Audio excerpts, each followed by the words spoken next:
we're going to need to get our matchups best on him and just prevent them from doing a lot of their boot plays. Jeremy, can you talk about, has your role changed at all, expanded with Kelby going down, having to be more of a leader on defense? Yes, it actually has, being that he's not necessarily out on the field playing with us, so the communication as far as bringing everyone together, but ultimately he's still out there on the sidelines and he's a voice in the film room, so it is nice to still have him be around and be a captain alongside me. Can you talk about how the secondary is coming together?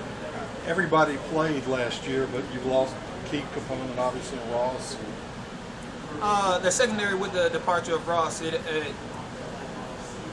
different, but as you said earlier, everyone did play, so they all have game time experience and know what to expect when it comes to game time situations. Jeremy, on the roster or the depth chart that they have released this week, there's some young guys on there. What have you been able to share with the young guys? What have you been able to teach them as a leader?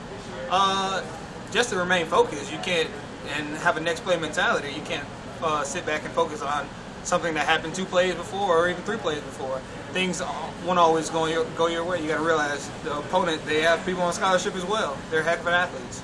What is the biggest difference with Ross not in there? He was one individual in which we could lean on as far as being able to play any different position if someone were to go down, but we all now been put into a role where any one of us can go exchange at a different position.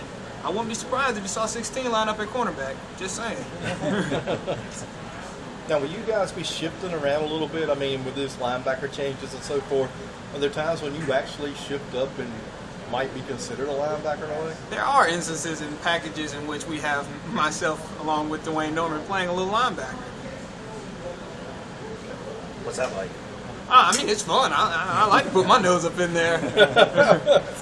You seem to have a big smile on. I've heard these say it's called sonic boom. What does that mean with Jeremy Cash? I mean, just be wary when you come across the middle and I see you lurking.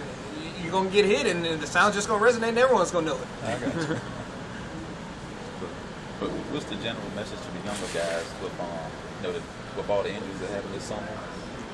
I mean, the message to them is just go out there and play hard as you can. Man, you can't be scared to get hurt. I mean, it's football, it's a physical game. Those things happen, and ultimately, it's going to be the next man up.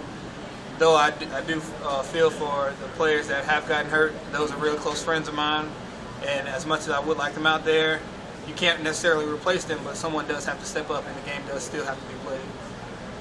I know Kevin's still vocal, and I know Braxton probably still vocal for the offensive too.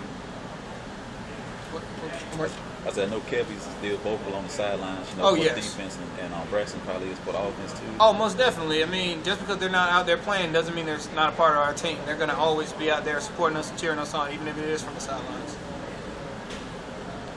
What's the biggest difference playing linebacker? What do you have to adjust to the most?